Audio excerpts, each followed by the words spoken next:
খবর ভাইয়া? আসসালামু আলাইকুম আপা। চা বসো। জি থ্যাংক ইউ। চা দিব? না আপা না, অসুবিধা নেই থাক। এটা কেমন কথা, কিছু একটা খাও। না আপা, আমি আসলাম একটু কথা বলতে আপনার সঙ্গে আর কি। হ্যাঁ বলো। ওই মোহনের বিষয়ে একটু কথা বলতে চাচ্ছিলাম আপা। হ্যাঁ বলো। ওই মোহন আর আমি তো আপা ওই ছোটোবেলার মনে করেন স্কুলের বন্ধু আমরা দুজনেই, এবং খুব অন্তরঙ্গ আর কি, স্কুল কলেজ থেকে এখন পর্যন্ত আর কি। তো আপা আমি তো এর মধ্যে বিয়ে শাদী করেছি, আমার একটা সন্তান হয়েছে আর কি। তো মোহনের বিষয়ে আপা, মোহন তো বিয়ে শাদী কিছু করলো না। আমি মোহনকে একটা মেয়ে দেখিয়েছিলাম, মেয়েটা অনেক সুন্দর আপা। মোহনও রাজি হলো দেখে আর কি। তো কথাবার্তা মোটামুটি ফাইনাল বিয়ের ব্যাপারে। তো যেদিন আমরা ওই ফাইনাল ডেট করতে যাব, সেদিন হঠাৎ মোহন রাস্তা থেকে বেঁকে বসলো, যে বললো আর যাবে না, সে ওই বিয়েটা সে করবে না, এবং সেখান থেকে ফেরত আসলো। এবং তারপর থেকে দেখলাম আপা যে সে অনেক বিষয়টা নিয়ে ইমোশনাল হয়ে পড়েছে আর কি, তার এবং মানসিক অবস্থা অন্যরকম হয়ে যাচ্ছে। আমি ওকে একদিন বললাম আপা যে অসুবিধা নেই দোস্ত, আমি তোর বাবা বা ভাই বোনের সঙ্গে আমি বিষয়টা শেয়ার করি, তাদের কাছে খুলে বলি। তো তো আবার চেতে গেল, আমার পর বললো যে স্ট্রেট বলে দিল যে না, তুই এই বিষয় নিয়ে আমার বাবা ভাই বোন কারোর সঙ্গে কোনো কিছু শেয়ার করবি না, খবরদার। আমাকে তো শাসিয়ে দিল। কিন্তু দিন দিন ওর আপা যে অবস্থা, ব্যবসা বাণিজ্যে কিছু মন নেই ওর, তো এইভাবে তো চলে না আপা। তো আমি ভাবলাম যে আপনার সঙ্গে বিষয়টা একটু শেয়ার করি। ওই বাসায় তো আপনার একটা পাওয়ার আছে। আর আপা আমি এর মধ্যে আরেকটা মেয়ে নির্বাচন করেছি ওর জন্য। এই মেয়েটা অনেক সুন্দর, ওই মেয়েকে যদি ও বিয়ে করতে না চায়, এই মেয়েটা দেখতে পারে ও। তো আপা আপনি যদি এখন মোহনের পাশে একটু দাঁড়ান। তুমি এইমাত্র বললে না পাওয়ারের কথা, জি। আসলে আমার ওই বাড়িতে কোনো পাওয়ারই নেই। কি হলো? এটা হচ্ছে সত্যি কথা। আমাদের বাড়ির সব ডিসিশন নেয় হচ্ছে আমার ভাইরা, আমার দাদু, বাবা। তা আমার মনে হয় সেক্ষেত্রে তুমি বড় ভাইয়া, মেজো ভাইয়া অথবা সেজো ভাইয়ের সাথে কথা বললে পারো, তো ওনারাই ডিসিশনটা দিতে পারবে তোমাকে। ও মানে আমি আসলে কিছু বলতেও পারবো না, কিছু বলারও নাই, আমার কিছু করারও নাই। না আপা ঠিক আছে, বড় ভাইরা তো আছেনই। তারপরেও মনে হয় কি আপা, আমার মনে হয় যে আপনাকে কিন্তু একটু অন্যরকম আমি দেখি আর কি, আপনার যে পাওয়ার, আপনি শোনো, যদি তোমাকে আমি বললাম না, তুমি তো সব জানো, তোমাকে তুমি ক্লিয়ারলি বললাম আমাদের বাসার সিচুয়েশনের কথা, তারপরে তুমি কেন আমাকে বারবার বলছো? আমার তো মনে হয় তুমি যথেষ্ট বুদ্ধিমান ছেলে, তোমার তো এতক্ষণ বুঝে ফেলা উচিত। সরি আপা, ঠিক আছে আমি হ্যাঁ, বুঝতে ঠিক আছে, পেরেছি। অসুবিধা নেই। তোমাকে কি চা দিতে বলবো? না আর আপা চা থ্যাংক ইউ, খাবে? না থ্যাংক ইউ। আচ্ছা, আমার কাজ আছে। আচ্ছা আপা, আমি বড় ভাইদের সঙ্গে কথা হ্যাঁ, বলবো। জি উঠে। জি আপা, আসসালামু আলাইকুম। Stop.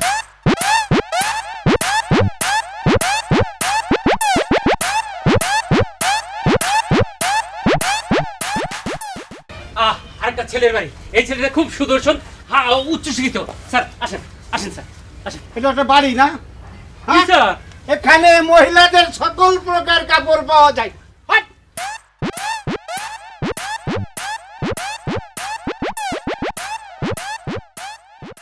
বল কি বলবি? বস, খুব ব্যস্ত? আরে না, কিছু কথা বলার জন্য তোরে ডাকছি। বল। শোন, আমরা যে এলাকায় থাকি না, এটা খুব ছোট একটা এলাকা। মোটামুটি আমরা যে যাই করি, সেটা তুই বল আমি বল, আমাদের কানে কিন্তু চলে আসে। তুই যা করবি সেটা আমার কানে আসবে, আমি যা করবো সেটা তোর কানে আসবে। এখানে এমন কিছু করা উচিত না যেটা পরিবারের উপরে একটা বাজে ইম্প্যাক্ট পড়ে। তুই যদি কিছু করতে চাইস, এটা সে করতেই পারিস। ওই বয়স তোর হয়েছে, যথেষ্ট বড় হয়েছিস তুই, তোর ডিসিশন তুই নিজে নিতে পারিস। কিন্তু পরিবারের সবাইকেই নিয়ে ডিসিশনটা নেওয়াটা আমি মনে করি বুদ্ধিমানের লক্ষণ। আর তুই নাকি বিয়ে করতে গেছিস, বিয়ে করতে গিয়ে মেয়ে দেখে দেখে তারপরে পছন্দ হয়েছে, তারপর আবার না করে চলে আসছিস। সরাসরি বলি, রাজ আসছিল আজকে আমার অফিসে। কেন আসছিল? তোর এই কথাগুলো বলবার জন্য। আশ্চর্য ব্যাপার, রাজ তোকে এসব কথা বলতে যাবে কেন? আর আমি বিয়ে করলে তোদের কি কেয়ার করি নাকি? আমি তো ঘোষণা দিয়ে বিয়ে করতে পারি। প্রথমত কথা, রাজ আসলো কেন এটা আমি জানি না। দ্বিতীয়ত কথা, তুই আমাকে যে কেয়ার করিস না বা আমাদের কাউকে কেয়ার করিস না, এটা কিন্তু আমরা খুব ভালো মতো জানি। এটা এমন কিছুই না। ঠিক আছে। শোন, রাজকে আবার এগুলো কথা বলিস না, বুঝিস তো? আমি কি ছোট মানুষ নাকি রাজকে এই কথাগুলো আবার বলতে যাবো? আমি বুঝি না কাকে কি বলতে হবে, আর মাথায় আছে সব, আমি সব বুঝি।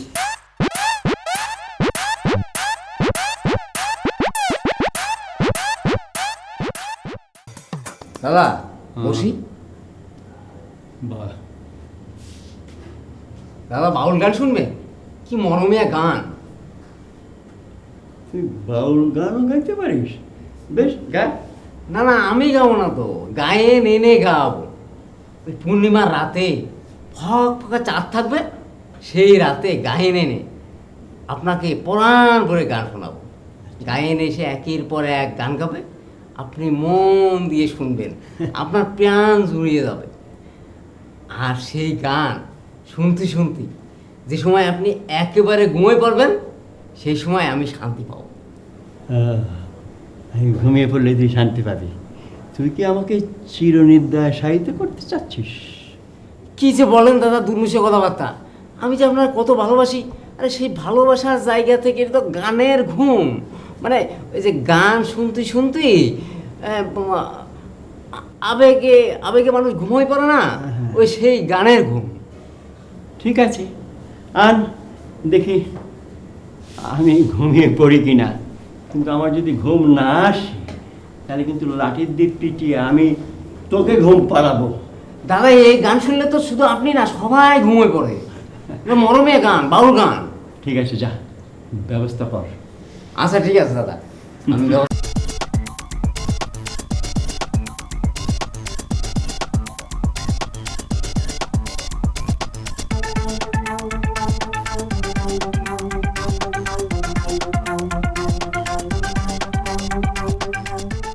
নদীর সুখ সারে আমার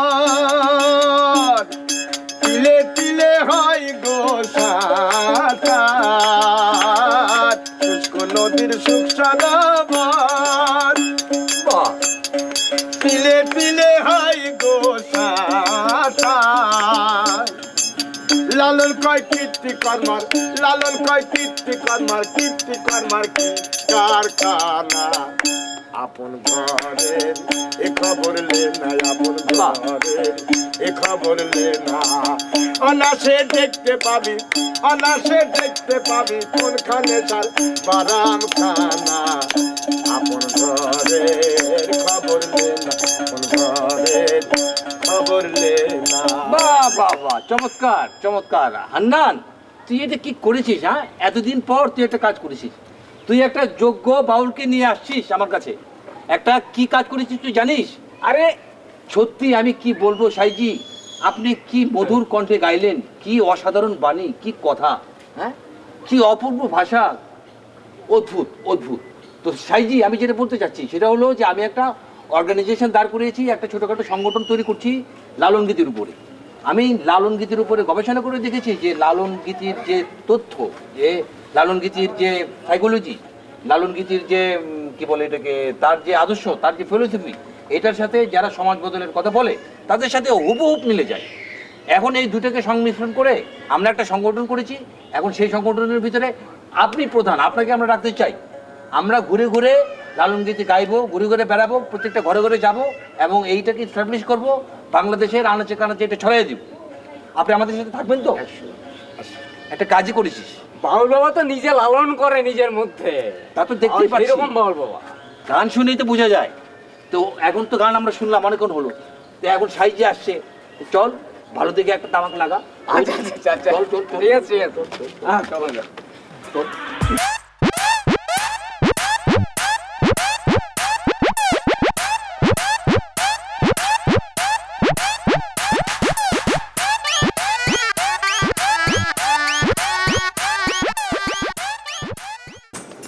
আসসালামু আলাইকুম ভাই।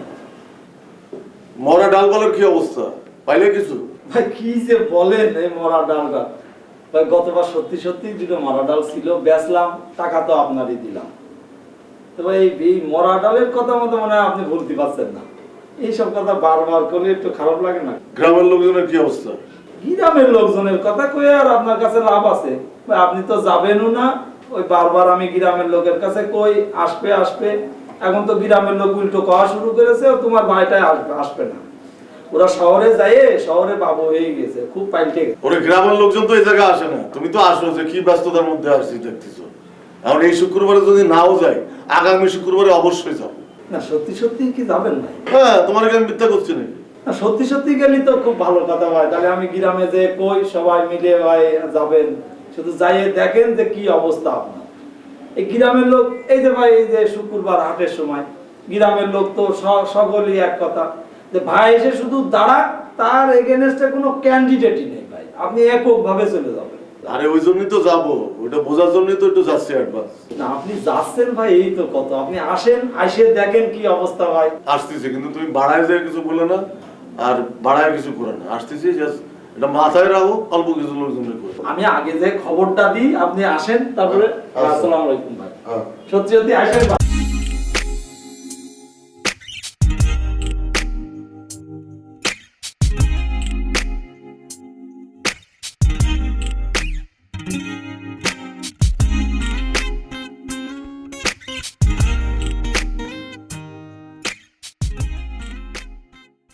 পেয়েছি এক ভাঙা তরি,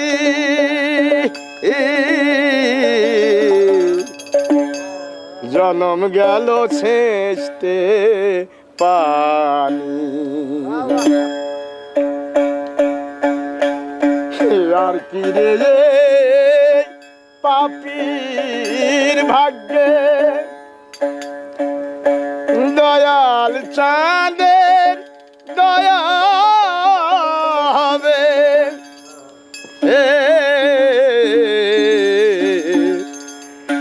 আর কি রে পাপীর ভাগ্যে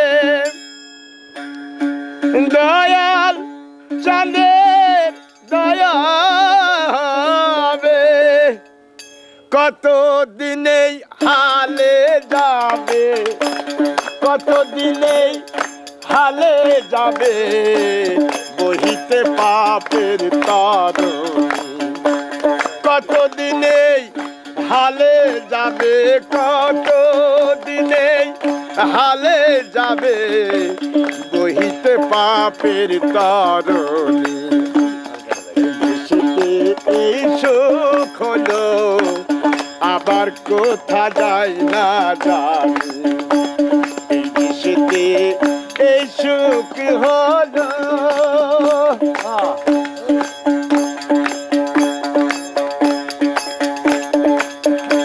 আমি বাকার দেবা আমার কার দোষ দেব এই ভুবনে, হীন হয়েছি ভজন দিনে, লালন সাকয় কত দিনে ফকির, লালন সাকয় কত দিনে পাবো সারি চরণ দুখানি, এই সুখ হলো, এই দেশেতে এই সুখ হলো।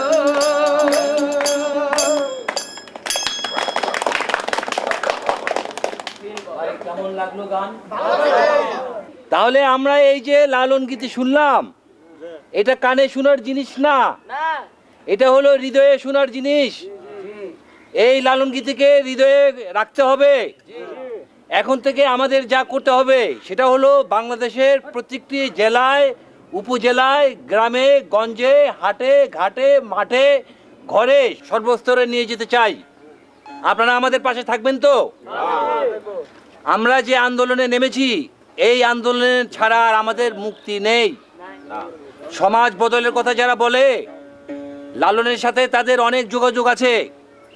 লালনের যে ফিলোসফি, তার যে আদর্শ, তার যে চিন্তা, এই চিন্তার সাথে সমাজ বদলের চিন্তার সাথে ঐক্য আছে। আর এই ঐক্যর এখন আমাদের দরকার, যার ফলে আপনারা আমাদের পাশে থাকবেন এবং চতুর্দিকেই লালন গীতিকে ছড়াইয়ে দিবেন। এখন আপনারা কি আরেকটা গান শুনতে চান? ঠিক আছে সাইজি, তাহলে আরেকটা গান শুনতে চাই, শ্রোতারা আরেকটা গান শুনান।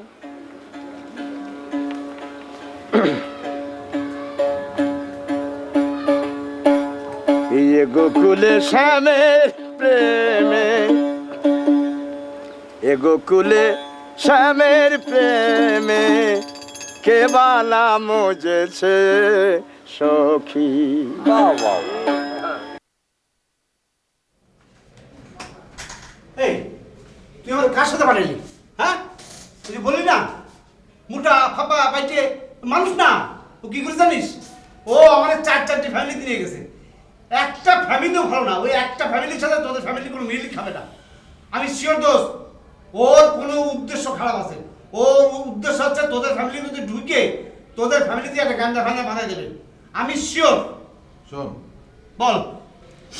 আমি তো এই জন্যই তোরে ওর সঙ্গে পাঠালাম, এই জন্যই তো পাঠালাম। হ্যাঁ গেলাম তো। তোর ওপিনিয়ন হচ্ছে দোস্ত আমার কাছে সবচেয়ে বড় ওপিনিয়ন। তোর ওপিনিয়নের উপরে কিন্তু আমি সিদ্ধান্ত নেব, ঠিক আছে? বল। ওই শকতের কথা কিন্তু আমি শুনবো না।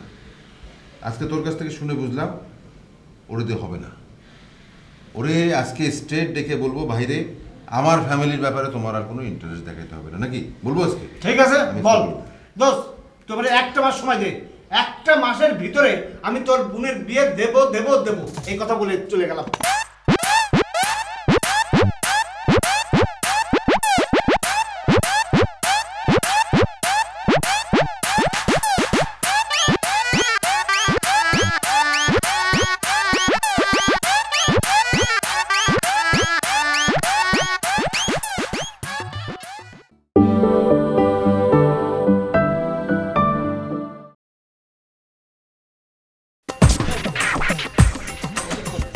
এই হান্নান তুই আমার কি কবি রে?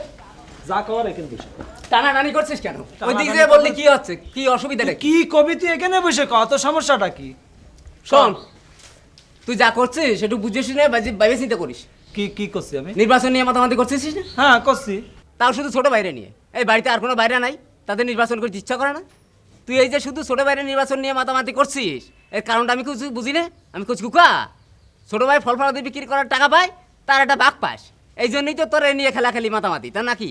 আর শোন, এই যে তুই এই যে সব ভাই করছিস, তোর সব ভাই মানে আমি বুঝি না। তোর সব ভাই মানে তো মাইজে ভাই। তোর এ কামে মাইজে ভাই, সে কামে মাইজে ভাই, ও কামে মাইজে ভাই। আর এই যে এই ফ্যামিলির কেউ যে মাইজে ভাই দেখতে পারে না, এটা তুই জানিস? আরে মাইজে ভাই তো আছে এই বাড়ির একটা আস্ত কুলাঙ্গার। কুলাঙ্গার? হ্যাঁ মাঝে ভাই কুলাঙ্গার। আমি এখন যে মাঝে ভাই কথাটা কই আসি। শোন না দাই কই আসি। কোনে যাচ্ছিস তুই? মাইজে ভাইয়ের কবি মানে? মাইজে ভাই আমার জিজ্ঞেস করলি, আমি কব আল্লাহর কি রে মাইজে ভাই, এ কথা আমি কইনি, ও সব বানিয়ে মিথ্যে কথা করছে। আর মাইজে ভাই আপনার কি আমি এই কথা কতি পারি? এই কথা বলি তুই কি করবি? এ কি হারামি রে, এ তো দারুণ শয়তান। এ তোর সাথে আর কথা বলা যাবে না, আমি চলে যাচ্ছি। এই শোন শোন,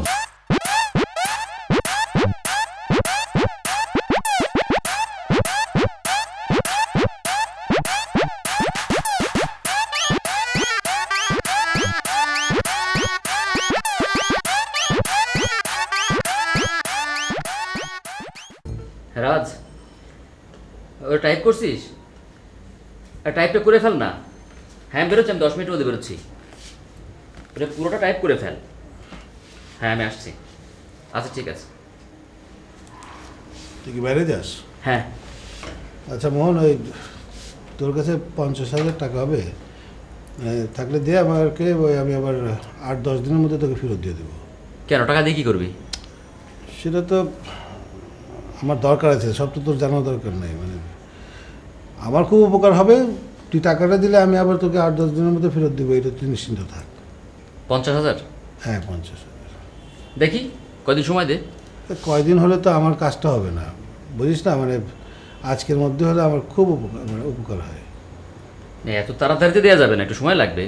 আরে বাবা, 50,000 টাকা তো তোর জন্য বেশি না। তবুও আমি দেখি। তুই একটু দেখিস একটু।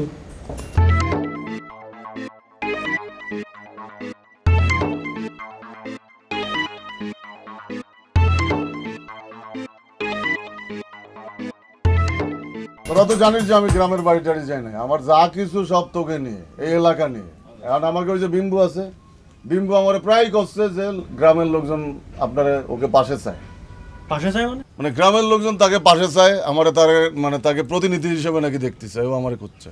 ও মানে নির্বাচন চেয়ারম্যান আর কি বিষয়টা বুঝতেছিস, মানে যে ওই আর কি নির্বাচন, চেয়ারম্যান, এমপি, এইসব আর কি। এখন আমি তো মনে করছি গ্রামে যেতে চাই না, এই যে গ্রামের লোকজনের সাথে মিশে ওই সব ভিলেজ পলিটিক্স, এটা আমার ভালো লাগে না। মানে এতে আমার কোনো আগ্রহী নেই, রাজনীতিতে আমার কোনো আগ্রহী নাই, বুঝতে পারছিস তুই? আসলে এটা তুই কি কইস? একটা ব্যাপার হয়েছে কি, মানুষের উপকার করতে হলে ক্ষমতার প্রয়োজন, আর সেই ক্ষমতার জায়গায় হলো ওইটা। ক্ষমতা ছাড়া কোনো উপকার করা যায় না। আর তোর মধ্যে তো কোনো 2 নাম্বারই কোনো ধান্দাবাজি নাই। তুই চাইস মানুষের উপকার করতে। মানুষের উপকার যদি করতে হয় ভালো লোকের দরকার। ডিম্বু তো তোরা অনেক ভালো কথা কইছে, আমার মনে হয় তোর যাওয়া উচিত, তুই যা। শোন, ও কিন্তু ঠিক কথাই বলছে।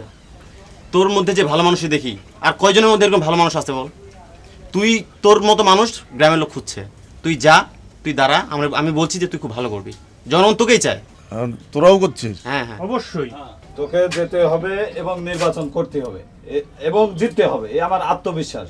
এবং তোর জন্য যা যা করার দরকার সব কিছু আমরা করবো, এ নিয়ে তুই কোনো চিন্তা করিস না। তাহলে ওই ডিম্বুর কথায় মানে পুরো আস্থা রাখতে পারতেছি না আমি আগে যাই সরজমিনে, বাড়ি যেয়ে বুঝি। হ্যাঁ অবশ্যই দেখ, সরাসরি যে বুঝি যে গ্রামের লোকজন কি চায় না চায়, তারপরে একটা বুঝে শোনা একটা সিদ্ধান্ত নেই। আর আমরা তো আছি তোর সঙ্গে। সেটা তো আমি সেটা তো দেখতেছি, সব কিছুতে আছে।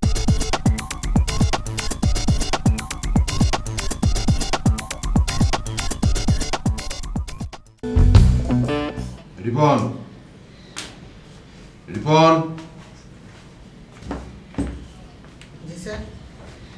ফাইলগুলো নিয়ে যাও আর শকত সাহেবকে আসতে বলো।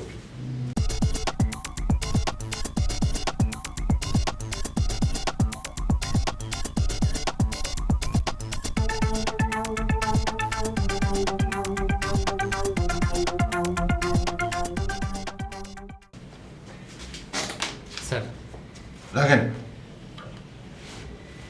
রাখেন আপনার ফাইল। আপনি পেয়েছেনটা কি? আপনি কি আমার সাথে ইয়ার্কি মারেন? আপনি কি আমার ফ্যামিলির সাথে ইয়ার্কি মারেন? কিছু বোঝেন না না? আপনি একটা দায়িত্ব নিয়েছেন সেদের সাথে, সেখানে আমি আমার ছোটকালের বন্ধুকে আপনার সঙ্গে পাঠালাম। আপনি তার সঙ্গে ভালো ব্যবহার করেননি। ভালো ব্যবহার করেন নাই সেটা বড় কথা না।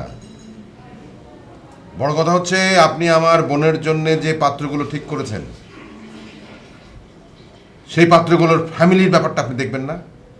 আপনি কি মনে করেন সব ফ্যামিলির সাথে আমরা সম্পর্ক করব? আপনাকে আমি আগে বলেছি না যে ফ্যামিলির ব্যাপারটা আমি বড় করে দেখি? মনে থাকে না আপনার? না, ফাজলামি করতে এসছেন না? শোনেন, ফ্যামিলি হচ্ছে একটা ইনস্টিটিউশন। ফ্যামিলি খারাপ হলে বংশধররা খারাপ হয়। পৃথিবীতে দুই রকম মানুষ আছে, বুঝলেন? এক রকম মানুষ হচ্ছে সারাক্ষণ মাথার মধ্যে ধান্দায় থাকে নিজের স্বার্থের জন্যে, নিজের লাভের জন্যে। আর এক রকম মানুষ হচ্ছে অন্যকে বিপদে ফেলে, গর্তে ফেলে। গর্তে পড়লে, বিপদে পড়লে নিজে খুশি হয়, ফুর্তি করে, হাসে, মস্করা করে। বাংলাদেশের বেশিরভাগ মানুষের ওই দলে পড়ে, আপনিও সেই দলে পড়েন। এসব ছাড়েন, বুঝলেন? আপনাকে আর আমার বোনের জন্য ছেলে দেখতে হবে না। আমার বন্ধুকে যে অপমান আপনি করেছেন, এই অপমান যেন আর কখনো কোথাও না করতে দেখি। আচ্ছা, আপনার সাথে কি আমি অফিসে কোনো খারাপ ব্যবহার করি? জি না স্যার। তাহলে আপনার সম্পর্কে আমি হেড অফিসে কোনো বাজে রিপোর্ট পাঠিয়েছি? না স্যার। আমাকে ইনসাল্ট করার অধিকার আপনার নাই, আমার ফ্যামিলিকে ইনসাল্ট করার অধিকারও আপনার নাই। ভবিষ্যতে যেন কখনো এটা না হয়, মাইন্ড ইট। আমি কিন্তু বাজে অ্যাকশন নেব। স্যার, এতক্ষণ আপনি যা বললেন সবই আমি মাথা পেতে নিলাম। আপনি যা শাস্তি দেবেন আমাকে, তাও আমি মাথা পেতে নেব।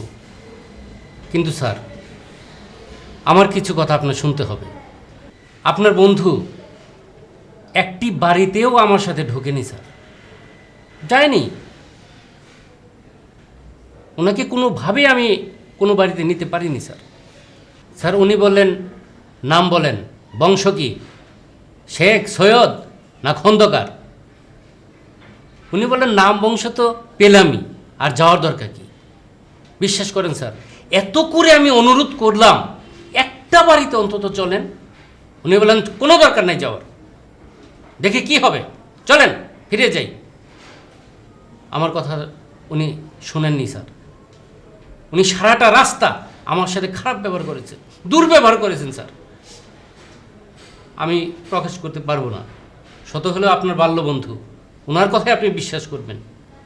বিশ্বাস করেন স্যার, আমি ওনাকে ইনসাল্ট করিনি, উনিই বরঞ্চ আমাকে ইনসাল্ট করেছেন। যা তা গালি দিয়েছেন, আমাকে হুমকি দিয়েছেন। চাকরি কতদিন টেকে তা উনি নাকি দেখবেন। আমার চাকরি নিয়ে নাকি টানাটানি পড়বে, আমার চাকরি আমি হারাবো স্যার, এরকম কথা বলেছেন উনি। আমার কোনো দোষ নেই স্যার, বিশ্বাস করেন।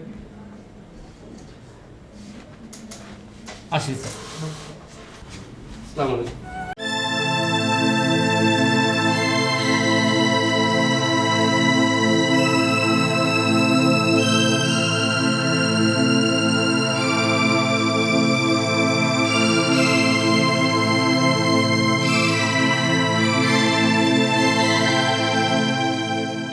কি নাম তোমার মামুনি?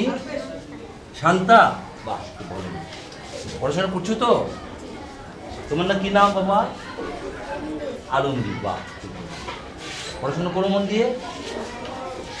লালনের নাম শুনেছো তোমরা? লালনের গান শুনেছো? শুনোনি? তোমরা শোনার নেই? কেউ কেউ শুনেছো না? শুনোনি কেউ? কিন্তু লালনের নাম তো তোমরা জানো। আচ্ছা, এখন থেকে তোমাদের লালনের গান শুনতে হবে, ঠিক আছে? এই যে আজকে একজন বাউল আসছে কুষ্টিয়া থেকে, হ্যাঁ, আমরা নিয়ে আসছি তাকে কুষ্টিয়া থেকে। তার নাম হলো টুনটুন বাউল, টুনটুন সাহিত্য, ঠিক আছে না? লালন গীতি এই জন্য শুনতে হবে যে তোমরা কিন্তু এখন জাতীয় একটা সম্পদ না? তো এই সম্পদটা কিন্তু আরেকটা সম্পদ না আসলে কিন্তু হবে না। লালন গীতি কিন্তু একটা বাংলাদেশের বিশাল সম্পদ, সম্পদ না? তোমরা এই স্কুলে যে ক্লাস করছো মানুষ হওয়ার জন্য না? তাহলে লালন গীতিও সেরকম একটা সঙ্গীত, সেরকম একটা গীতি, সেরকম একটা গান যা শুনলে তোমরা বিশুদ্ধ মানুষ হতে পারো, কারণ উনি বিশুদ্ধ মানুষের কথা বলেছে। বুঝতে পেরেছো তোমরা সবাই? হ্যাঁ, তো এখন আমরা যেটা করবো সেটা হলো যে কুষ্টিয়া থেকে আমাদের যে অতিথি বাউলকে নিয়ে আসছি টুনটুন সাহেব, তার গান আমরা একটু শুনবো। তোমরা মনোযোগ দিয়ে শুনো, হ্যাঁ? হ্যাঁ, কেউ কথা বলবে না, মনোযোগ দিয়ে শুনো। আমি বলি মা তোর চরণ ধরি, মা গো, মা গো,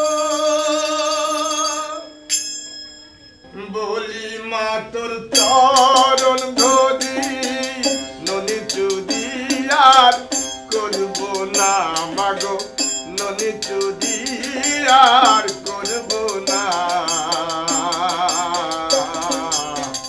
আর আমারে মারিস নে মা, আর আমারে মারিস নে মা, আর আমারে মারিস নে মা।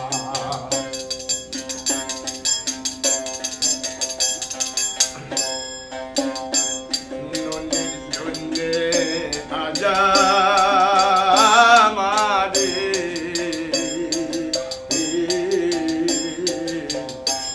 মারি গো মা বেঁধে ধরে,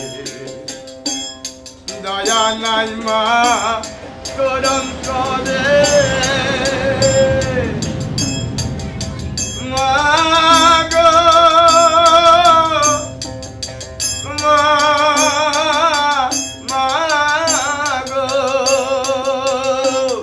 দয়া নাই মা তোর অন্তরে, চলতেই গেল জানা মাগো।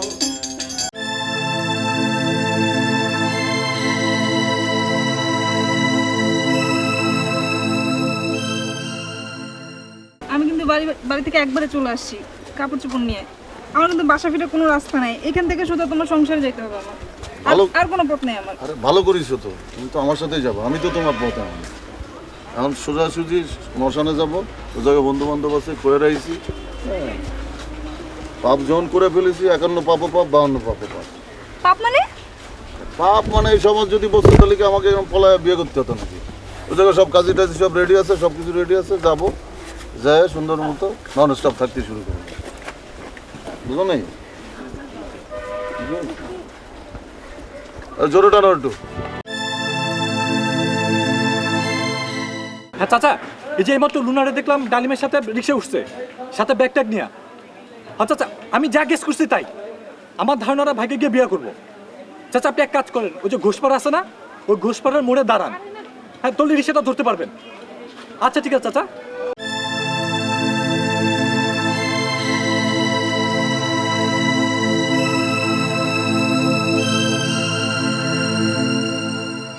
এই রিক্সা দাঁড়া। এই ডালিম, তোমাকে খুব ভালো ছেলে বলে জানতাম, তুমি আমাদের মেয়েকে নিয়ে কোথায় যাও? আর লুনা, তোর এত বড় সাহস! এই রিক্সা ঘুরা ঘুরা ঘুরা, এদিকে ঘুরা, এদিকে ঘুরা ঘুরা। বাসায় নিয়ে নি, মা নিজে তুই কিছু রাখলি।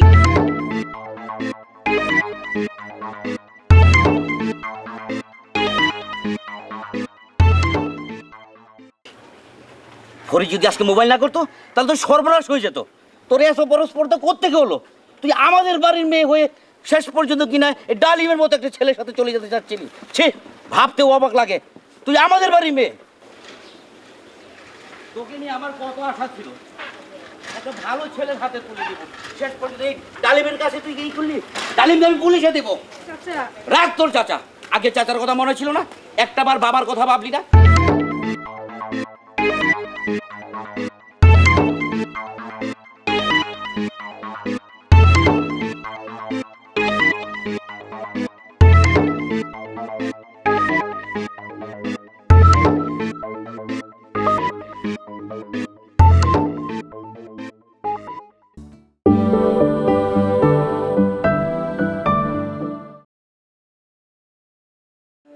পতিত পাবন নাম তোমার গোসাই, পাপি তাপি গাইতে দেয় দোহাই। স্যার, কাদের সাহেব আপনার নাতি, আমার বস। ওনাকে আমি বড় ভাইয়ের মতো মনে করি। আপনাকে কি সেই সূত্রে দাদা বলে ডাকতে পারি? ঠিক আছে, ডাকবে, এত হেসিটেট করার কি আছে? খুশি হলাম দাদা। তাহলে আপনাকে একটা কথা বলি। বলো। স্যারকে আগে যেরকম দেখেছিলাম শান্ত, কিন্তু ইদানিং দেখছি ওনার রাগটা বেড়ে গেছে। এর একটাই কারণ, একাকিত্ব। একাকিত্ব ওনাকে দারুণভাবে গ্রাস করছে আমার মনে হচ্ছে। না না, তোমার কথাটা আমি ঠিক মানতে রাজি নই। একাকিত্ব হলেই যে রাগ হতে হবে এটা ঠিক না। আমি তো এই আমার সারাটা জীবন একাকী কাটিয়ে দিলাম, কই আমি তো সেরকম রাগ ওটা করি না। দাদা ঠিক আছে এটা, কিন্তু আপনার সারা জীবনের যে অভিজ্ঞতা, আপনার জ্ঞান বুদ্ধি, ওটা তো স্যারের মধ্যে নেই। সবাই তো তা কন্ট্রোল করতে পারে না দাদা। তুমি কি বলতে চাচ্ছ খোলাখুলি বলো তো। সেটাই দাদা, আমার মনে হয় স্যারের এই একাকিত্ব দূর করতে হলে ওনাকে একটা বিয়ে করিয়ে দিলে ভালো হয়। এইটা একটা ভালো কথা বলেছো, বিয়ে। বেশ, তো বিয়ে করবে? আমার নাতি বিয়ে করবে, এটা তো খুশির কথা। তোমার হাতে পাত্রী টাত্রী আছে নাকি? হ্যাঁ হ্যাঁ আছে স্যার। কোথায়? আমার এলাকায়, অনেক দূরে। আপনি যদি চান তাহলে আমি আপনাকে নিয়ে দেখাতে পারি। দেখবো, হ্যাঁ তুমি ব্যবস্থা করো, আমি যাব। অবশ্যই স্যার। আচ্ছা দাদা, আসি তাহলে। হ্যাঁ, আসসালামু আলাইকুম।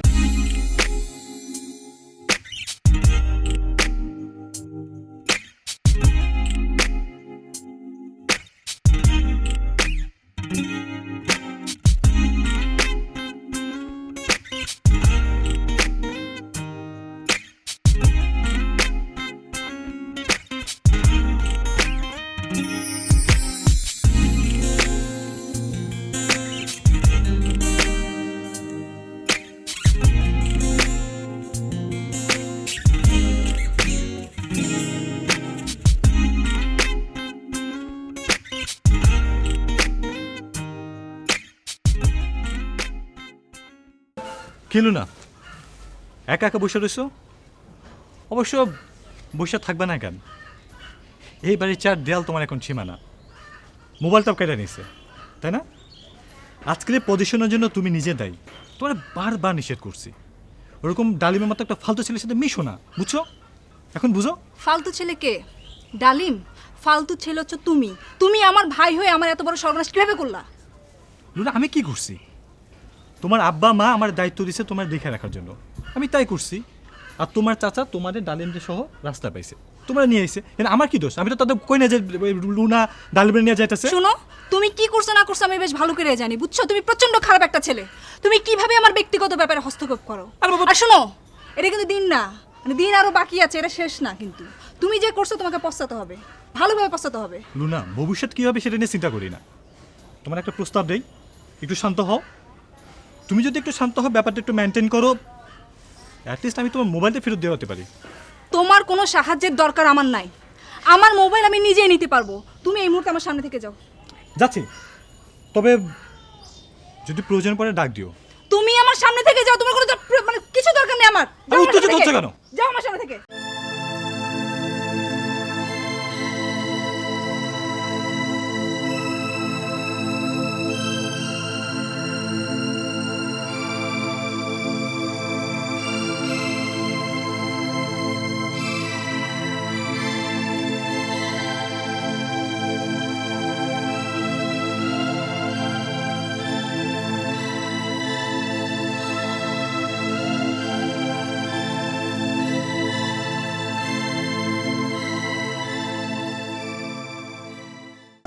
ভাই আসসালামু আলাইকুম। আসসালাম।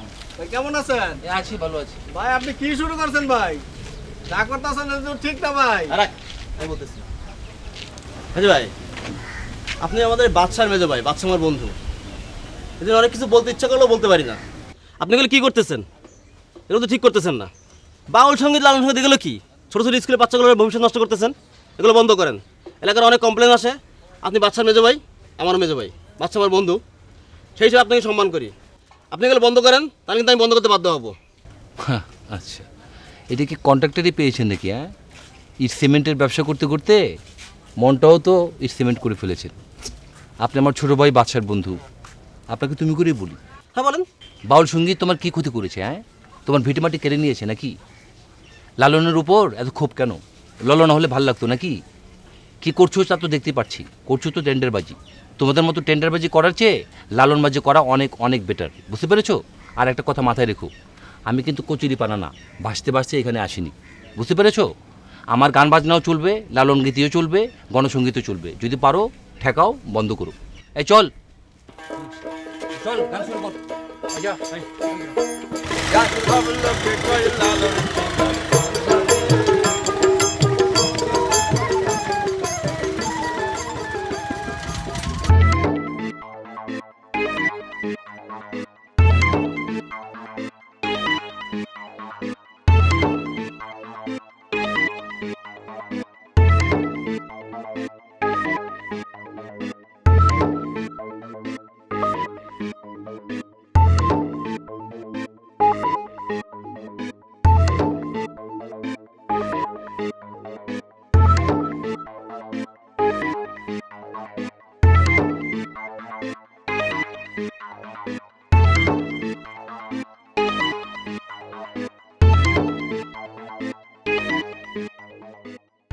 হ্যালো। বাসা থেকে আমাকে পুরোপুরিভাবে আটকে রেখেছে, সব কিছু বন্ধ। অনেক কষ্ট করে আমি তোমাকে ফোনটা দিয়েছি। আমি তো সিদ্ধান্ত নিয়েই ফেলছিলাম, সব কিছু ক্লিয়ার ছিল। আর কয়েক মিনিট পর তো আমরা মশানে পৌঁছে যেতাম। সেজন্যই তো বাসা থেকে আমি বেরিয়ে গিয়েছিলাম যে আমরা সংসার শুরু করব। কি ভাবলাম আর কি হলো। এখন তোমার চাচা মাঝখান দিয়ে এসে যা করলো, এখন কি করবো কাউ? আমার কিচ্ছু ভালো লাগছে না, এভাবে বন্দি জীবন যাপন আমার একদম ভালো লাগছে না। কান্দ না। আর আমি ফরিদি দেখতেছি। ঠিক আছে, পরে ফোন দিও। হ্যাঁ আছি তো, আমি তো আছি।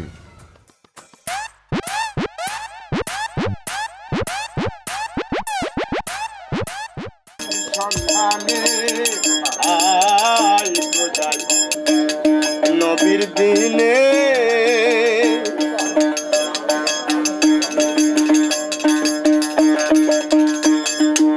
অমূল্য দোকান খুলেছেন নবী, যে ধন চাবি সেই ধন পাবি। অমূল্য দোকান খুলেছেন নবী, যে ধন চাইবি সেই ধন পাবি। সে যে বিনা কড়ির ধন সে দে দেয় এখন, বিনা কড়ির ধন সে দে দেয় এখন। না লইলে আখেরে পস্তাবি মনে, না লইলে আখেরে পস্তাবি মনে। আই গো যাই নবীর দিনে, আই গো যাই। বা দেখি মন দেখতে যাই বাসা বাসনার হৃদয় লণ্ঠনে ধূপের বাতি জ্বলছে রে সদাই লণ্ঠনে ধূপের বাতি দেখি মনি দেখিতে দাঁড়ায় দেখি মনি দেখিতে দাঁড়ায় বাসনার হৃদয় বাসনার হৃদয় লণ্ঠনে ধূপের বাতি জ্বলছে রে সদাই লণ্ঠনে ধূপের বাতি। যারা আপনারা আমাদের গান শুনছেন, আমার জব্বার ভাই আপনাদের এই গান সম্বন্ধে কিছু কথা বলবে, আপনারা মনোযোগ দিয়ে শোনেন। না ভাই, আমার কি আর বলার আছে, আপনাদের কিছু বলার নেই। আপনারা তো সাইজির গান শুনলেন, সবাই শুনছেন না ভাই? আচ্ছা, আপনাদের কেমন লেগেছে গানটা? কিন্তু আসলে আপনাদের ভালো লাগেনি না? কেন লাগেনি? আপনাদের মন খারাপ হয়ে যাবে এটা বললে। কারণ যদি ভালো লাগতো তাহলে দেশের অবস্থা এরকম থাকে না। কারণ লালন গীতি এমন একটি গান যা সারা পৃথিবীতে বিরল ঘটনা। আমি কোনো ইজম ফিজমের কথা বলতে চাই না, আমি কোনো ইজম ফিজম বিশ্বাস করি না। বাংলাদেশে ইজম একটাই আছে, সেটা কি? সেটা কি ইজম? লালন ইজম, রাইট। বাংলাদেশের একমাত্র লালন ইজম ছাড়া বাংলাদেশের মুক্তি নেই। এখন থেকে আবার আপনারা সবাই সজাগ হয়ে উঠুন, আপনারা আবার সৎ হয়ে উঠুন, মানুষ হয়ে উঠুন, আবার জেগে উঠুন। আমরা কিন্তু দিনে দিনে আমাদের অধপতনের দিকে যাচ্ছি। একমাত্র লালন ছাড়া আমাদের মুক্তির আর কোনো রাস্তা নেই। সত্য সুপথে নাচি নিলে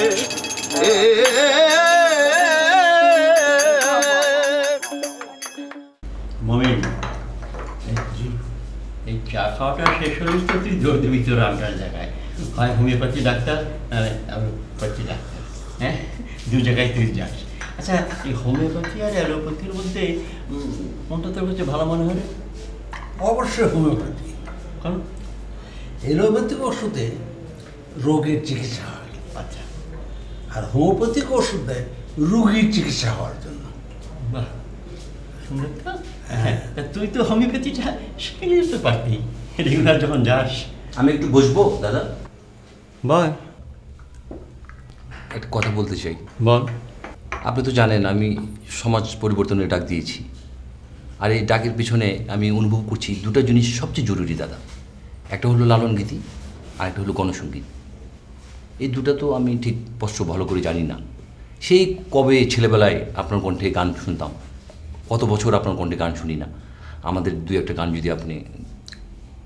চাচা যান বয়সকালে যখন গান গাইতো, জি আব্বা, লালন গীতি আর দেশাত্মবোধক গান মাত করে দিয়েছে তখনকার দর্শকদের।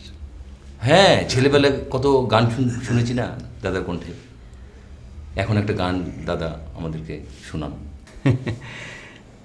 খুব ভালো লাগলো রে, খুব ভালো লাগলো। তোর যে এই গান বাজনার দিকে হঠাৎ দৃষ্টি আকৃষ্ট হয়েছে, এটা দেখে আমার খুব ভালো লাগছে। হ্যাঁ, তুই লালনের গান কিন্তু খুব মর্মস্পর্শী গান, খুব আজে বাজে জায়গায় এই গান কিন্তু গাইবি না। হ্যাঁ, পরিবেশ যেখানে ভালো সেখানেই গাইবি। হ্যাঁ, ঠিক আছে, শুনতে চাইছিস? একটা শোনাই অল্প করে। হ্যাঁ,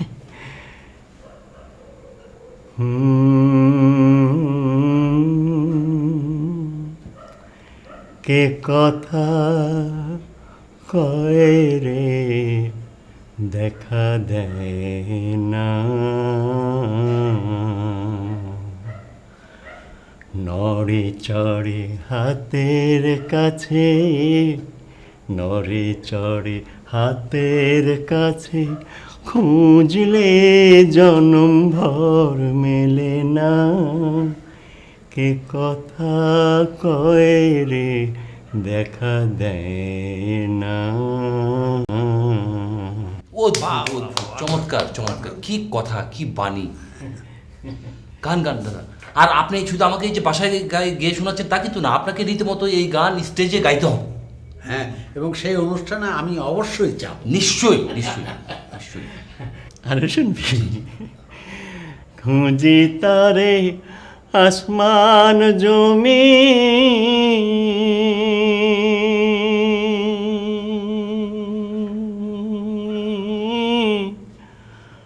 আমারে চিনি না আমি খুঁজি তারে আসমান জমি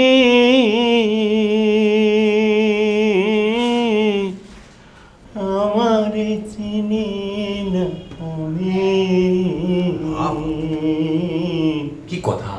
খুঁজি তারে আসমান জমি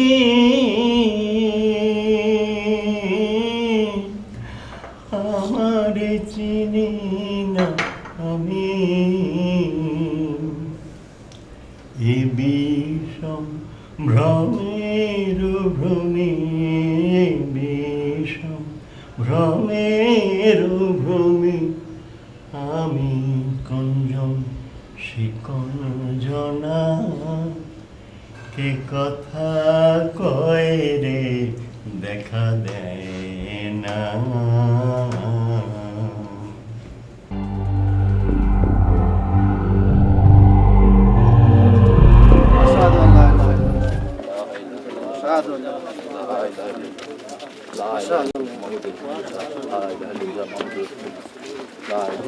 أشهد أن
মাস্টার সাহেব, জি, খুব সম্ভব আজই আপনার সাথে শেষ দেখা, শেষ কথা।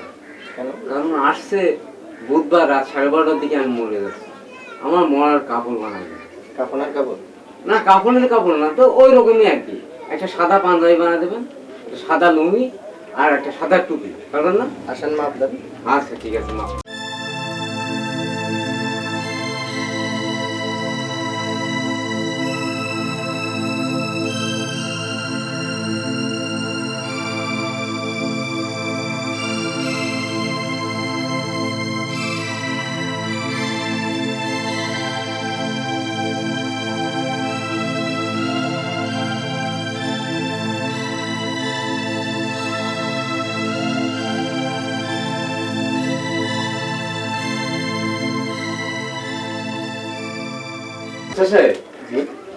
মাপ নিয়ে শেষ মাস্টার সাহেব? আমি আসি মাস্টার সাহেব। মাস্টার সাহেব আর দেখা হবে না মাস্টার সাহেব, আমি আসি মাস্টার সাহেব।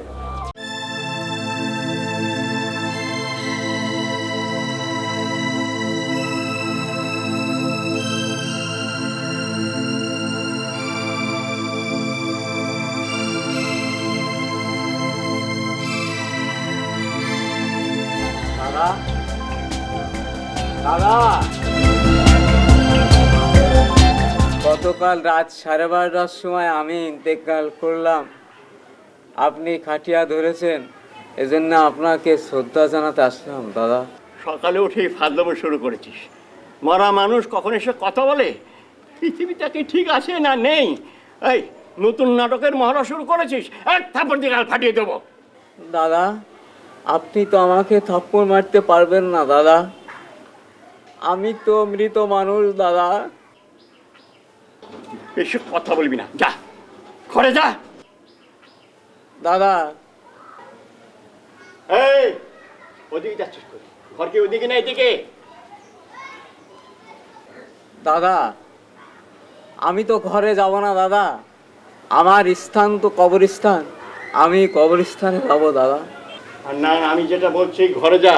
দাদা আমি কবরস্থানে চলে যাচ্ছি, ঘরে যা বলছি দাদা। হান্নান আমার স্থান।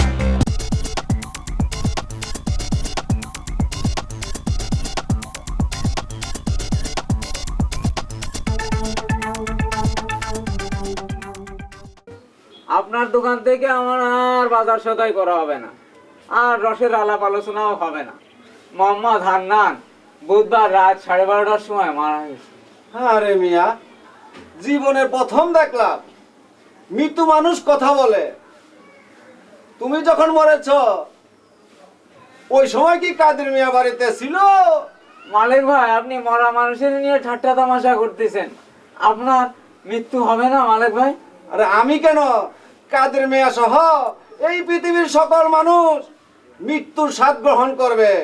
আবারও আপনি মরা মানুষের নিয়ে ঠাট্টা তামাশা করতেছেন। যাই হোক, আপনি আমার জন্য দোয়া করেন, আমার আত্মার জন্য দোয়া করেন, আমি যেন কবরে শান্তিতে থাকতে পারি। মালিক ভাই আমি চলে যাচ্ছি। আরে তোমার জন্য কে, কাদের মিয়া সহ সকলের জন্যই আমি দোয়া করব।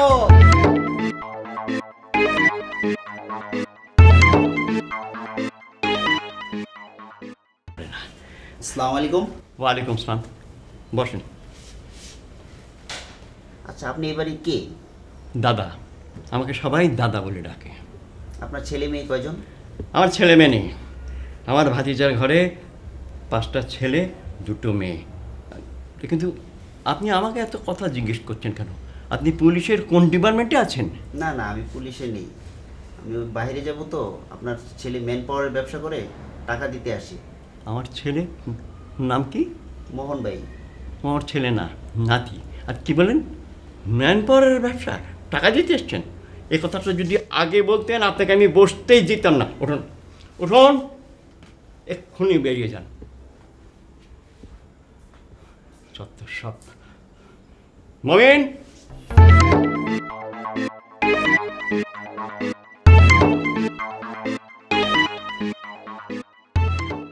হ্যাঁ ডালিম বলো। শোনো, জীবনের একটা গুরুত্বপূর্ণ সিদ্ধান্ত তো আমি তোমার ছাড়া নিয়ে নিছি। কেন, কি করছো তুমি? আমি তো রাজনীতিতে নামে পড়ছি। বন্ধু বান্ধব উৎসাহ দিল, আর দেখলাম যে কোনো কিছু না করার চেয়ে জনসেবা করা অনেক ভালো, আর সেবা করাও তো একটা কাজ। তোমার এই কথার মধ্যে না আমি কোনো সিরিয়াসনেস পাচ্ছি না। শোনো, একটা অনুরোধ করি, কিছু যদি করো না সিরিয়াসলি করার চিন্তা করো। মানে লোকজনকে তো বলতে পারবো যে তুমি একটা কিছু করো। না না, সিরিয়াসলি করতেছি তো, তুমি বুঝতেছো না? তুমি আমার জন্য একটু দোয়া করো।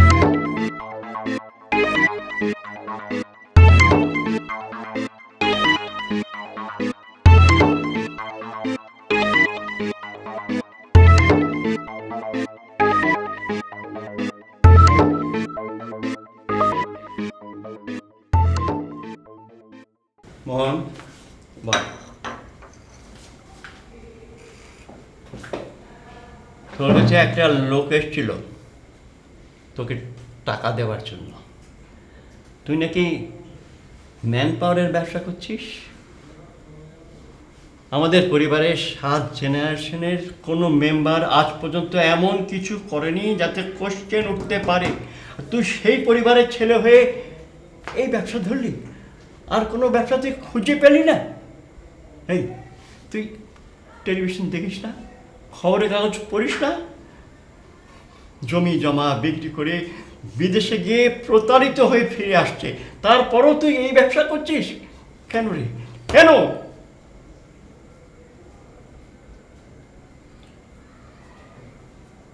দাদা আমি আসলে এভাবে ভেবে দেখি নাই। ঠিক আছে, আমি আর করবো না, এই ব্যবসা বাদ। খালি মুখে বললে হবে না, কাজে দেখাতে হবে।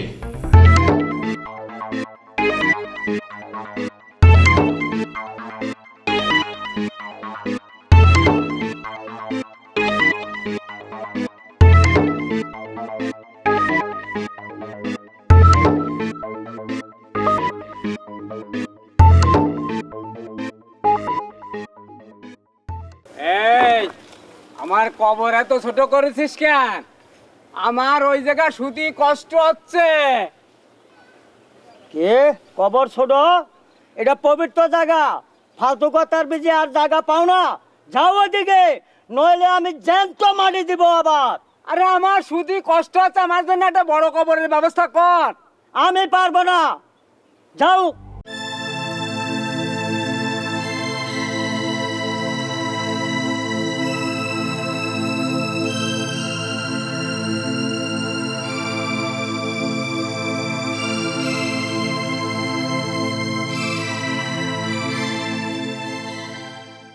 এই আনু, এই বেটা আন্দান, এই বেটা, এই ঢং করতেছ নাকি?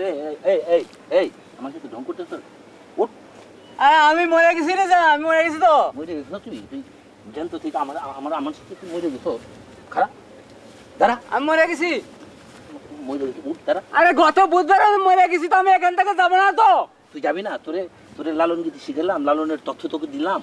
হ্যাঁ, এটার জন্য এখানে পড়ে থাকার জন্য তোর সমাজতন্ত্রের কথা বললাম। হ্যাঁ, আরে এখন তো মরে গেছি। আরে কিসে তুই আমার সাথে মরে গেছিস? তুই মরে গেছিস আমার ধুনপুর আমার সাথে ধুনপুন। আমি যাবো না তো, যাবো না, আমি এখান থেকে যাবো না, আমি মরে গেছি। আমি আরে রাত তোর মরে গেছিস তুই। আরে আমি তো কবরে মরে গেছি, আমি কবরে। কবর আস্তানে তুই বসে এখন কোথায়? তুই কবরে তুমি আসো, তুমি কবরের ভিতরে আছো, ঘাসের উপরে শুয়ে আছো, তুমি কবরের মাটির ভিতরে আসো। তুমি ঢং করো, একদম চর মারা সব দাঁত ফেলাই দেবো। হ্যাঁ, কবরে থাকতে তো বেটা, তুই মাটির ভিতরে থাক, তুই ঘাসের উপরে কবর রাস্তায় এসে ঢং করতেছো। তুমি পাগল হয়ে গেছো? তোমার মেন্টাল হাসপাতালে ভর্তি করো। তুমি কবর রাস্তা নেই কেন? তুমি পাগল গাড়িতে নিয়ে যাবো তোর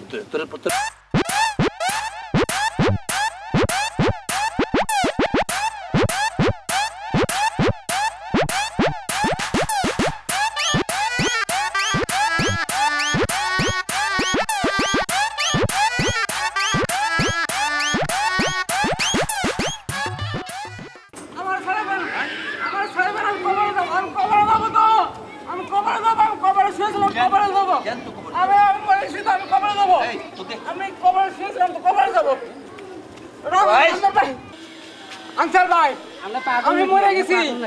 কবরকে নিয়ে আসে সব পারবা, আমি কবর শুয়েছিলাম। তোরে কবর বলছে, তোরে মেয়ে তুই কি শুনেছিস? লালন কবরে যাবো তো, আমি কবরে যাবো। তোরে লালনকে দিচ্ছে শোনালাম, সমাজতন্ত্রের কথা বললাম, এক কান দিয়ে গেছে আর এক কান দিয়ে এই শালা আমি কবরে যাবো। কবরে কেন যাবি? আমি কবরে যাবো, আমি মরে গেছি, আমি কবরে যাবো। আমি কবরে যাবো। আমার কথা শোন, আমি কবরে যাবো। তুই কবরে কেন যাবি? কার উপর তোর ক্ষোভ? আমি কবরে যাবো। এই শালা তুই কবরে মরে গেছি, আমি মরে গেছো? মরে গেছি। বলে যাওয়া মানুষ কথা বলে? মরে গেছি, কবরে যাবো। আমি কবরে যাবো, মরে গেছি। কবর তোকে আমি দিচ্ছি, থাক।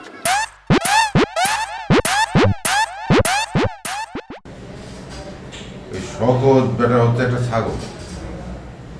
কিছুদিন যা বলে গেলি, তারপরে ওর ডাইকে তো একটা বুলশিট দিলাম, শান্ডিং দিলাম, যাচ্ছে তো গালাগালি করলাম।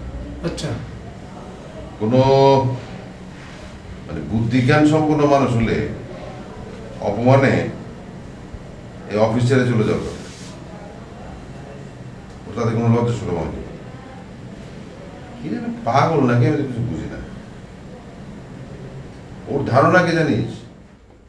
ওর ধারণা হচ্ছে যেহেতু আমি বিয়ে থা করি নাই, সেই জন্য আমার মেজাজ খারাপ, আমি হইচই করি, হাউকাউ করি, উল্টাপাল্টা কথা বলি, ভাই বোনরা আমারে একটু মানে কিপটা বলে, বিয়ে করলে নাকি সব ঠিক হয়ে যাবে।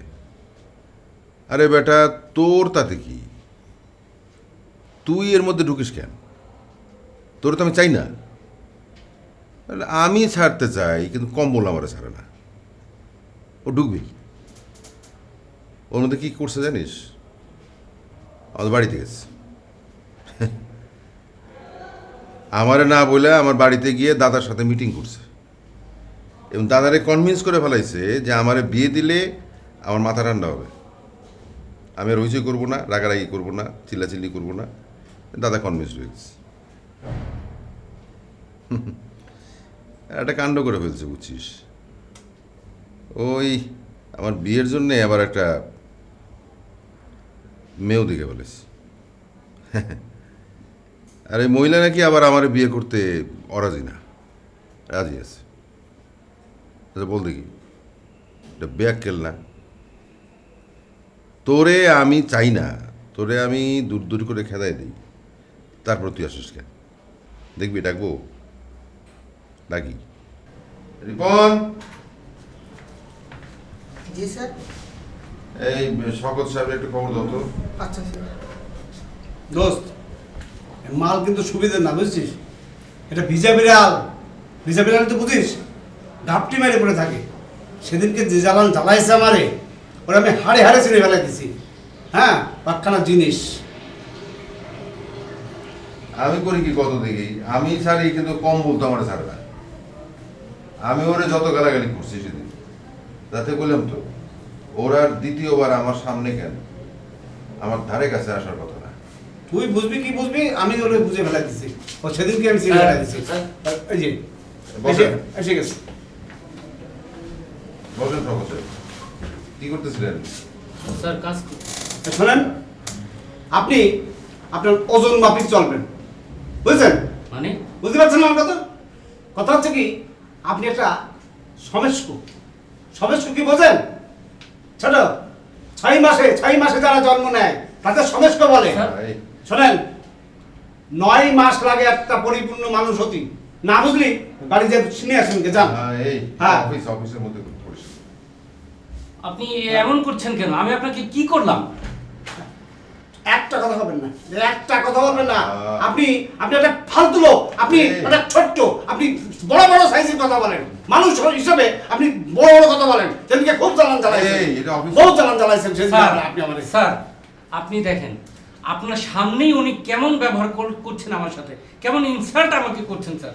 তাহলে বুঝুন ওই দিন আমার সাথে কি করতে পারে উনি।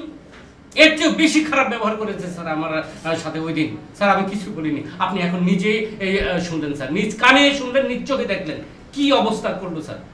স্যার আপনি বলেন কেমন ধরনের কথা এটা? হ্যাঁ, কেউ কি খোরাকে খোরা বলে, কেউ কি কানাকে কানা বলে, কেউ কি ল্যাংড়াকে ল্যাংড়া বলে? সে কি মানুষ? আমার সাইজ নিয়ে কথা বলে। এই আরেকটা কথা বলবেন না স্যার, দেখছেন আপনি আরেকটা কথা বলবেন না স্যার। মনুষ্যত্বের একটা কিছু আছে তো। আপনি যা আপনারা তাই বলেছি, আমি বেশি কিছু বলিনি, বুঝছেন? আপনি আপনার বাড়ি যান, বাড়ি যাই এই সমস্ত কথাগুলো বিশ্বাস করে শুনে আসুন। যান আর তুলো একটা সব তেমন চালাচ্ছে স্যার। আচ্ছা তো চুপ করতে। আরে কি আমার অফিসের মধ্যে তোরা মানে কুরুক্ষেত্র মানে কারবার কি ব্যাপারটা কি? এই শকত দেন তো, দেন কাজ করুন যান।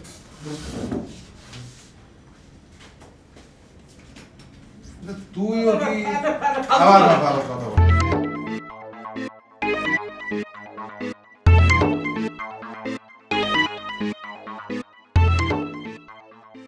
নাসিমা, নাসিমা, কি হয়েছে আপনার?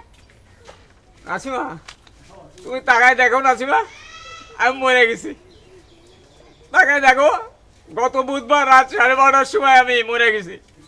মরা মানুষ কখনো কথা বলতে পারে? নাসিমা তুমি নিশ্চিত বিশ্বাস করো আমি মরে গেছি। নাসিমা তুমি নিশ্চিত বিশ্বাস করো, তুমি আল্লাহর কাছে আমার আত্মার শান্তির জন্য দোয়া করো। নাসিমা আমি মরে গেছি, নিশ্চিত মরে গেছি। নাসিমা তুমি জানো না ইয়ার কি করার জায়গা পান না? যান, আমি আপনার বাসায় কাজ করবো, যান।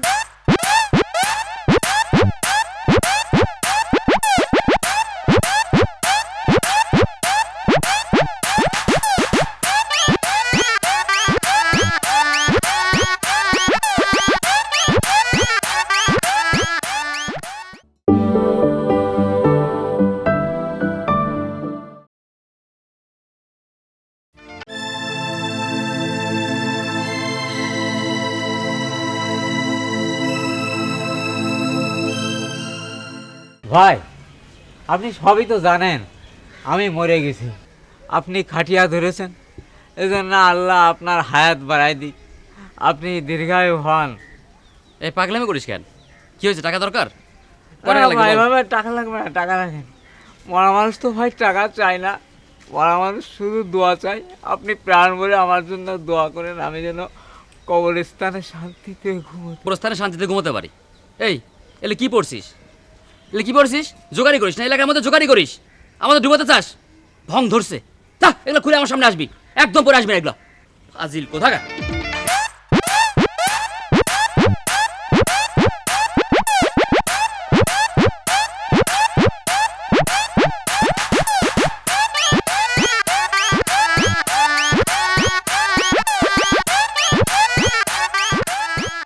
চিন্তা করেই পারতেছি না যে মানুষ তার স্বার্থের জন্য কি না করে। কেন কি হইছে?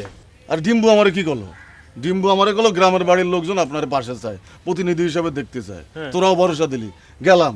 এখন যাই আমি স্বপ্ন নিয়ে গেলাম, আমি স্বপ্ন দেখতে লাগলাম যে আমি যাবো, যায় নামবো, নামার সাথে সাথে গ্রামের লোকজন ভেঙে চুরে আসতেছে, হাতে ফুলের মালা, তারপরে স্বাগতম লেহাটা, ব্যানার ফ্যানার থাকবে, আমি যা সবারই থামানোর চেষ্টা করব, এইসব করবো, একটা নেতা ভাব নিয়ে স্বপ্ন নিয়ে গেলাম। কিন্তু যাই দেখি কি উল্টো, আর গ্রামের লোকজন আমারই চেনে না, মানে বাপখানা এমন আর কি।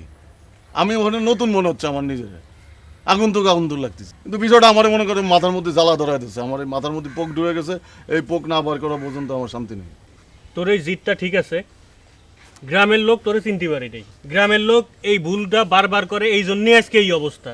ওরা নেতা ছেড়ে না, তুই নেতা, এটা গ্রামের লোককে চিনাইতে হবে, তোর জিতটা ধরে রাখ। কারণ এটা একটা প্রেস্টিজের ব্যাপার, তোর প্রেস্টিজ মানেই তো আমাদের প্রেস্টিজ। তার চেয়ে চল আমরা সবাই মিলে যাই, গিয়ে দেখি জনগণ কি বলে, সবাই মিলে আমরা বোঝাবো দরকার হলে, এর একটা শেষ দেখতে হবে। কিন্তু তুই এই যে শুধু শুধু 2-4 লোকের সাথে কথা বলে তোর মনটাই ভেঙে গেছে। গ্রামে প্রচুর লোক আছে, আর তারা সহজ সরল, তাদের সাথে কথা বললেই দেখবি সবাই তোর পক্ষে আসবে, বুঝলি? ওদের যা বলা হবে তাই শুনবে। দামি পয়েন্ট করছিস তুই, এটা দামি পয়েন্ট দিছিস যে আমি আসলেই তো, আমি তো সব লোকজনের সাথে কথা কইনি, আমি তো 3-4 লোকের সাথে মাত্র কথা দিচ্ছি, আর কারা কি ভাবতেছে সেটা তো বুঝতে হবে। হ্যাঁ এইটাই সেটা চল তাহলে, তোরা যখন স্পিড দিচ্ছিস আমি আর একটা স্পিড পাচ্ছি। এখন কিন্তু তারপরেও একটা জিনিস, এই জিনিসটা কিন্তু এত সহজ না, মানে প্রতিনিধিত্ব করা, কারো প্রতিনিধিত্ব করা এত সহজ কাজ বলে মনে হয় না। খুব শোন, মানুষের অসাধ্য কোনো কাজ নেই, এ তো মানুষের বোঝা, সেটাই চেষ্টা করতে হবে, তারপরেও এটা আমাকে দেখতে হবে, এটা একটা আমাকে কাভারও করতে হবে জিনিসটা। মানুষই তো এসব করে, মানুষ দ্বারাই তো এসব হয়।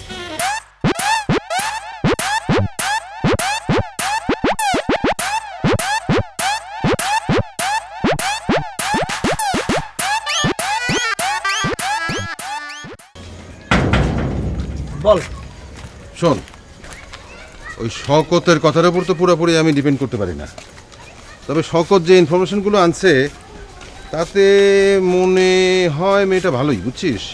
তারপরে তোরে আমি পাঠাচ্ছি, তুই গিয়ে ওই গ্রামে ভালো করে খোঁজ খবর করবি, দরকার হলে মেয়েটার সাথে কথা বলবি, হ্যাঁ?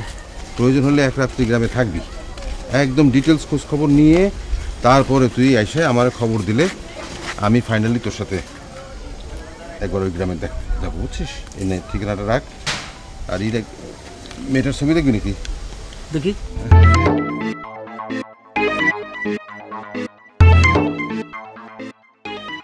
ঠিক আছে, আমি যাচ্ছি, তারপরেও তোরে বলি তোর অফিসের বাইরে মাল, ওটা কিন্তু আমার একদম বিশ্বাস হয় না। ঠিক আছে, তুই এক কাজ কর, এই জন্য তোরে পাঠাচ্ছি, তো তুই যা, তুই খবর টবর নিয়ে আয়, তারপর আমি যাবো তোর সাথে।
এখন কিরম লাগে? হ্যাঁ, এখন কিরম লাগে? ভাইবে গেছে না?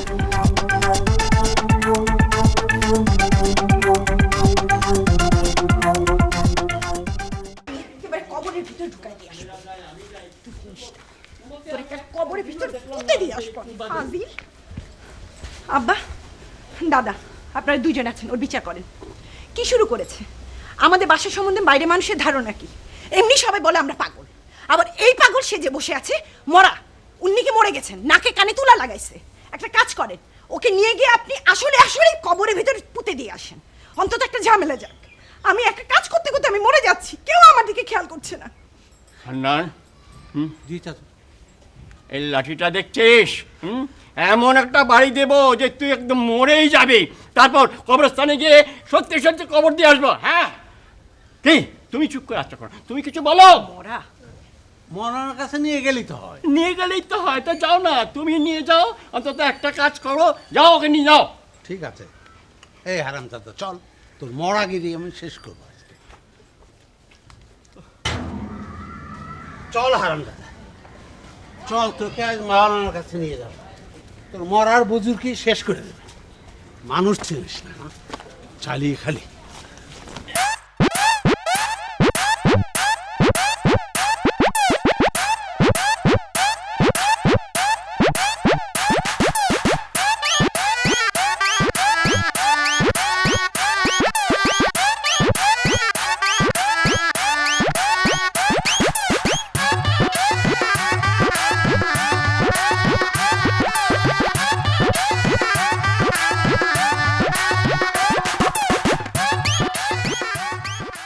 এই হান্নান কই?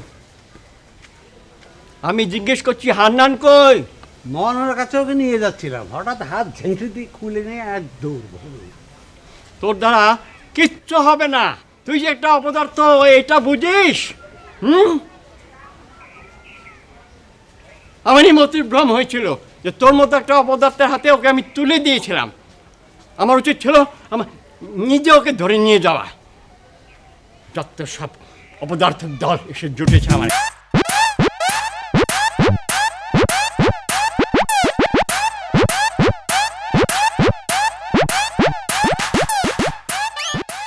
শাইলা, এই শাইলা, জি ভাইয়া শোন। আসছি। বস। কি? তোর সাথে কিছু জরুরি কথা আছে, অনেকদিন তো কথা বলি না তো। শোন, বলো।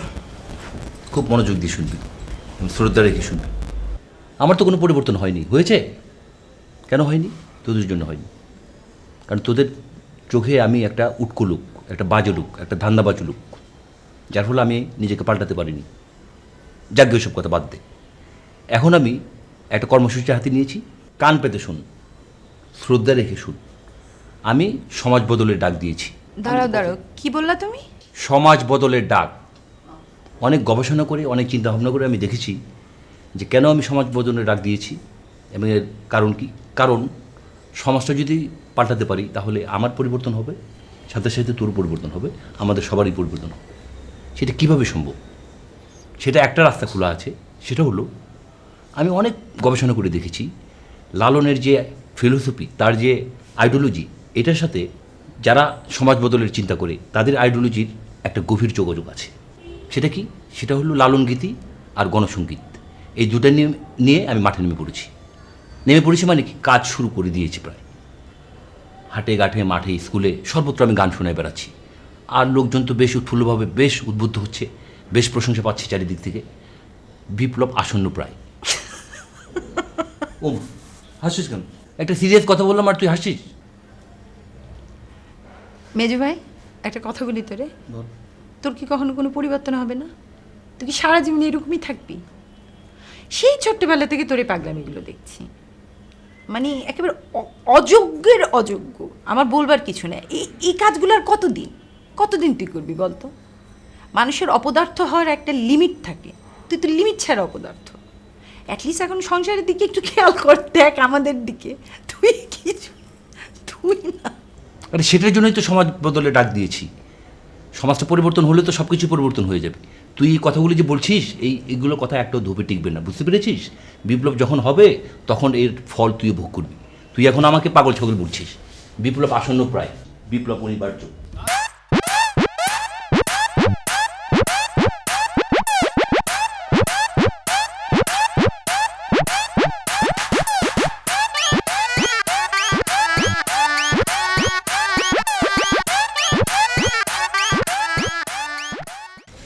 তোর এই গলির ভিতরে গোপনে ডেকে নিয়ে আসলাম কেন? তোর কথাবার্তা তো শুনে মনে হচ্ছে যে তোর মেয়ে খুব পছন্দ হয়েছে। পছন্দ মানে একবার রাজকন্যা, টুকা দিলি রক্ত বেরোয়। দোস্ত, আসল কথা হইলো গিয়ে এই কথাটা খুব গোপন। বিয়েটা আমি একটু গোপনে সারতে চাই, বুঝছিস? বাড়িতে বলবো না। তারপরে ধর যে আপাতত আক্ট করে রাখলাম, শায়লার বিয়েটা হয়ে গেলে তারপর একটা ছোটোখাটো অনুষ্ঠান করে ধর মেয়ে তো নিয়ে আসলাম, কি বলিস? ঠিক আছে দোস্ত, মেয়ে তো সুন্দর, তা একটা ঘটনা ঘটে গেছে। কি? মানে অবস্থার প্রেক্ষিতে আমি বলতে বাধ্য হয়েছি। ফট করে আমার কাছে কি, হ্যাঁ ছেলে আপনার কি হয়? তা আমি বলে ফেলে দিছি, মানে ছেলে আমার ছোট ভাই, আমার থেকে 10 বছরের ছোট। দোস্ত তুই কাজ কর, তুই একটু খাওয়া দাওয়া একটু কন্ট্রোল কর, করে একটু স্লিম হ। তাহলে এক কাজ কর, তুই ডাক্তারখানায় যা, ডাক্তারখানায় যাই বড়ি আছে না, বড়ি খা। তোর তো দাড়ি পেকে তামার তার হয়ে গেছে, তোর এমনিতে কিন্তু আমার 10 বছরের বড় মনে হয়।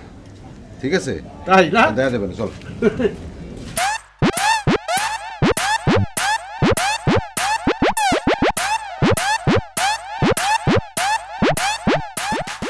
এলাকার ভিতরে যে গণসঙ্গীত, লোকসঙ্গীত, বাউল সঙ্গীত শিল্পীদের নিয়ে আসছে, আরে এলাকার লোকগুলো কেমন রে বাবা?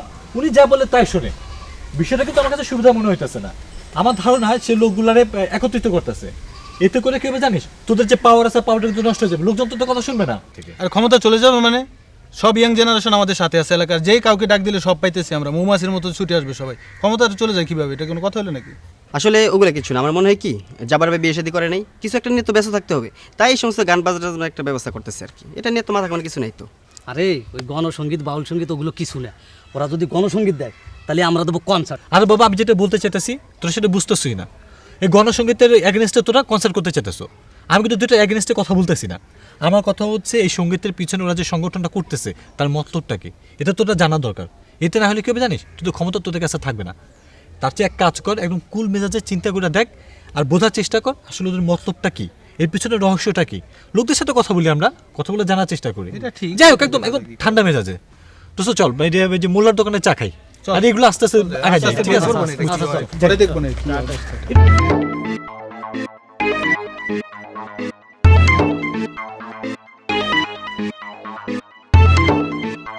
হুজুর, হুজুর, আপনি আমার মিলাদ পড়াতে যাবেন না? কখন যাবেন? আমার যে 40 সময় হয়ে গেল। আর আপনি তো মারা যান নাই, আপনি যখন মারা যাবেন তখন আল্লাহ এমনি এমনি নিয়ে যাবে, তখন আমি গেলেও কাজ হবে না, আমি থাকলেও কাজ হবে না। আপনি কাজ করেন, আল্লাহরে ডাকেন আর 5 ওয়াক্ত নামাজ করেন, আল্লাহর পথে থাকেন, আপনার মাথা থেকে ভূত এমনিই সরে যাবে।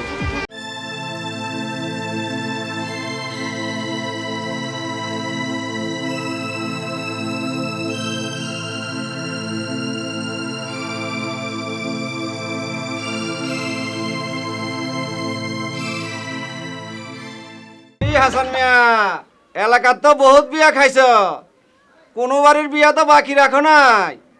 কাদের মিয়ার বাড়ির বিয়া কবে খাইবা? কথা বলছো না কেন? খালি টেলিভিশন দেখবা?